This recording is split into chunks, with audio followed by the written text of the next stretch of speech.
We will see how a compressor with clearance volume works and what is the indicator diagram and what are the processes involved. Now induction process that takes place from this D to A or 4 to 1.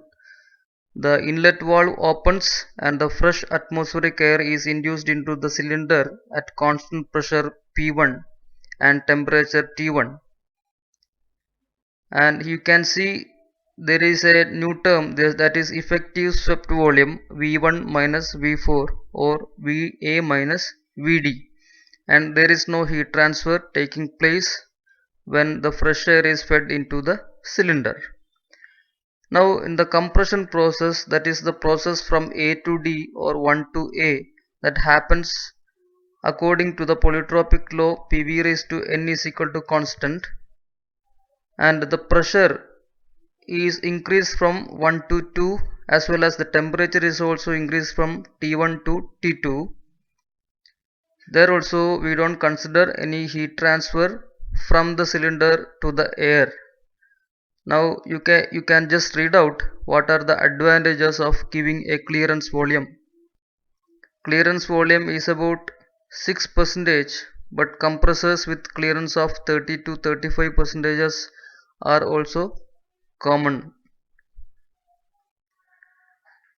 Now in the delivery process B to C, the compressed air is delivered out to the collecting tank at constant pressure, and temperature is also constant here, and we consider that whenever air is flown into the collecting tank, there is no heat transfer from the air to the surroundings.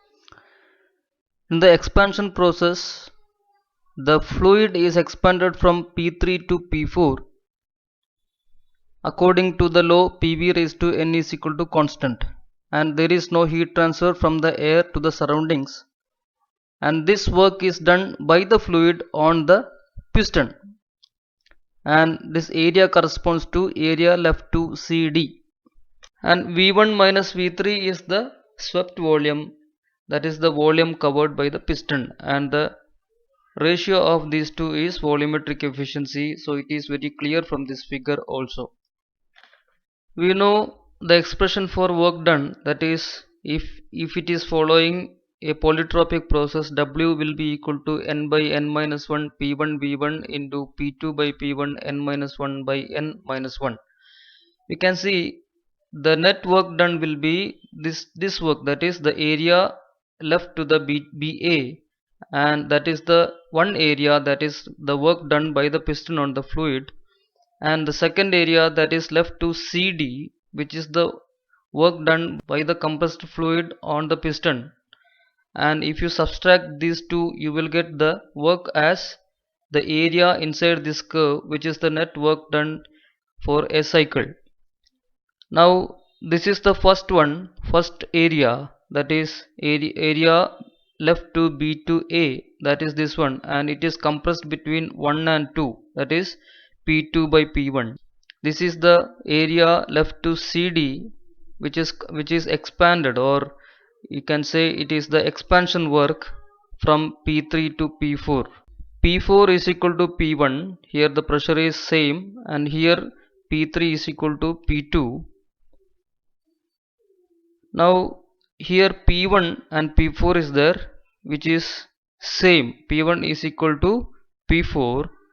Now only one variable, that is V1 and V4 is not common, and that will be coming inside the bracket. P1 is common there, N by N minus 1 is also common, and this P2 is equal to P3 as well as P1 is equal to P4. So this can be considered as a common term, and I take it as a common term P2 by P1 N minus 1 by N minus 1.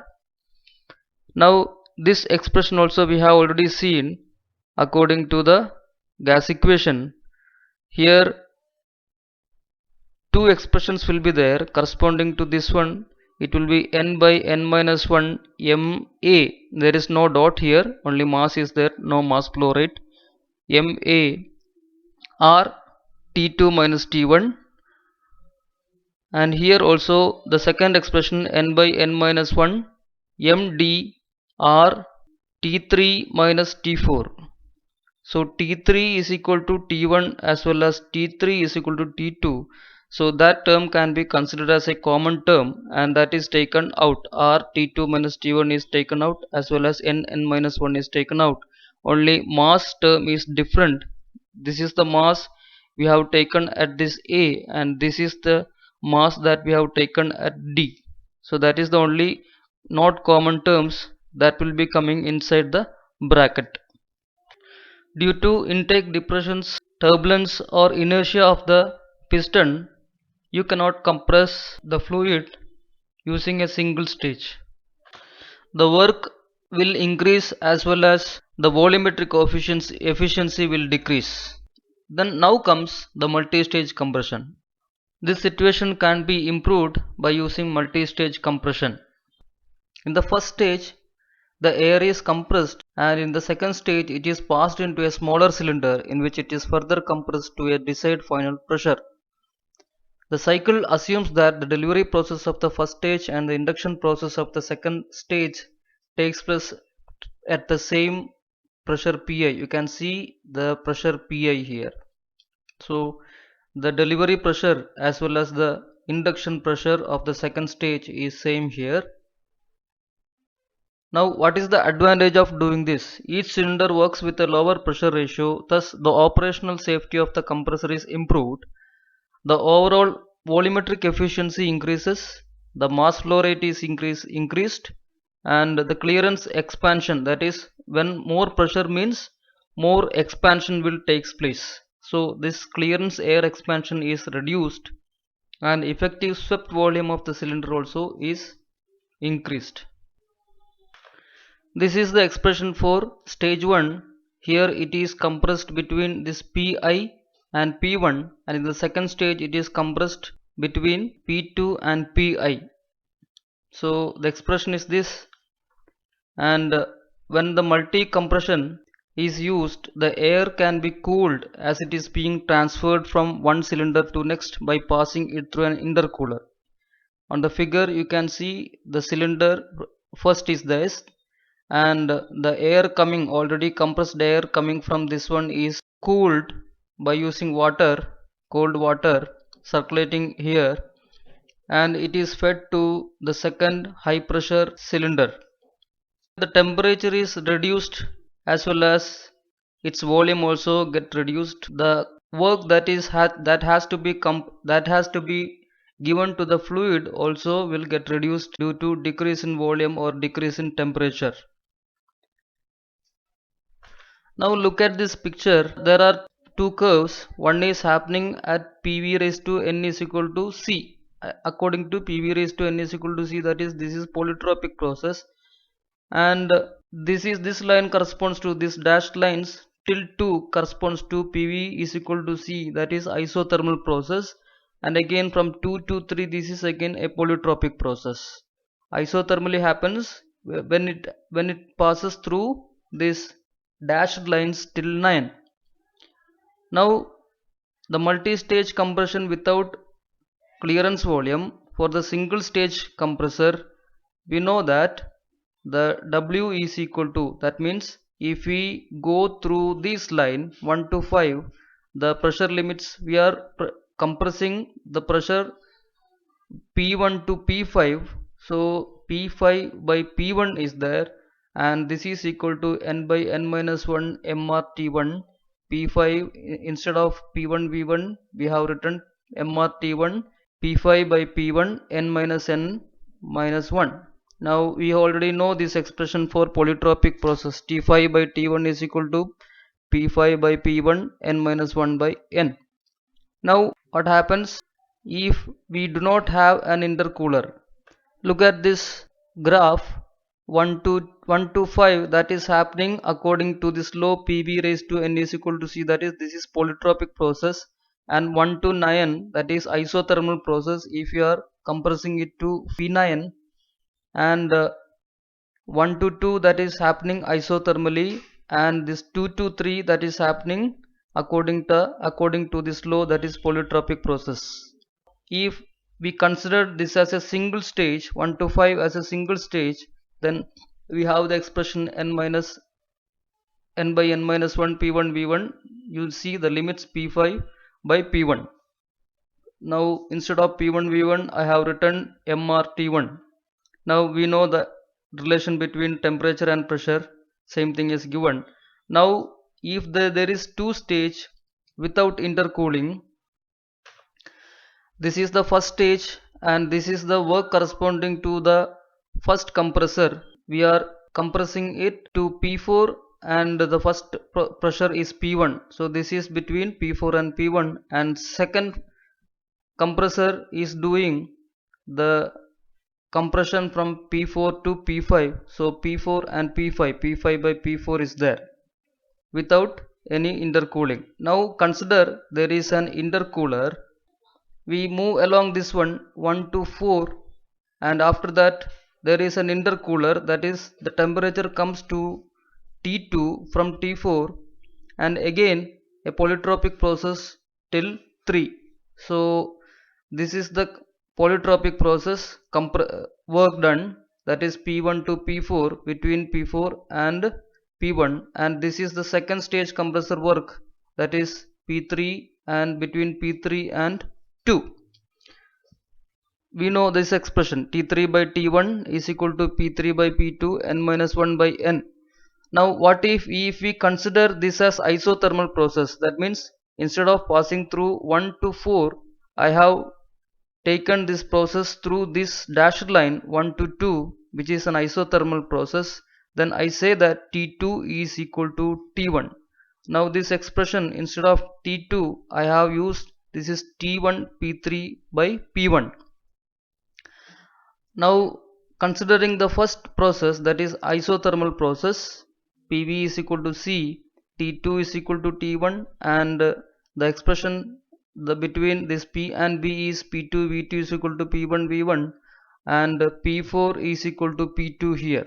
Now this expression reduces to W is equal to n minus 1 is common, P1 V1 is equal to P2 V2. Now this is also common there, P1 V1 I have taken common, and here P4 by P4 is equal to P2, so instead of P4 I have used P2, and this expression plus this expression, that is same P3 by P2, and minus 1 that becomes minus 2. Now I should know from which point I should intercool, till what pressure I should increase this pressure and intercool this fluid. When P2 tends to P1, then this area 2, 4, 5, 3, that tends to 0. So 2, if it comes to this point, then this area vanishes to 0. If P2 tends to P3, P2 becomes P3, then also the area 2, 4, 5, 3, this dashed area, that becomes 0. That means there is no intermediate point here. This curve will be from 1 to directly to 3. So this area tends to be 0. Now for this work W to be minimum, the derivation of that equation should be 0. Now these are constants and that will become 0, and derivation of this constant is also 0. Now we will get derivation of this first term plus derivation of this second term is equal to 0, and here the variable is this P2. We have to find out what is this pressure at this intermediate point, that is P2. We differentiate this expression with respect to P2, which is a variable here, and we have to find out the condition for minimum work done. Now P2 is the variable here. Now if you differentiate this expression with respect to P2, you will get this P2 by P1 is equal to P3 by P2, which is equal to P2 square is equal to P3 P1, or P2 is equal to root of P1 P3, which is the condition for the minimum work done. Now if you substitute P2 by P1 or is equal to P3 by P2, these two expression will be the same, and you will get a 2 here, a 2 p1 p2 by p1 n minus by 1 by n, and 2 is common here and I can take it outside, and here comes 2 n minus 1 p1 v1 p2 by p1 n minus 1 by n minus 1. You see, this p2 square is equal to p3 p1, or p2 is equal to root of p3 p1.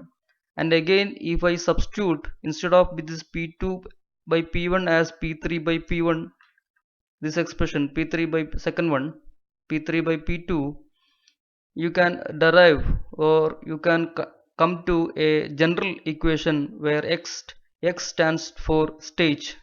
So as it is a two-stage compressor, the x will be 2 here, and here it will be x plus 1, which is 3.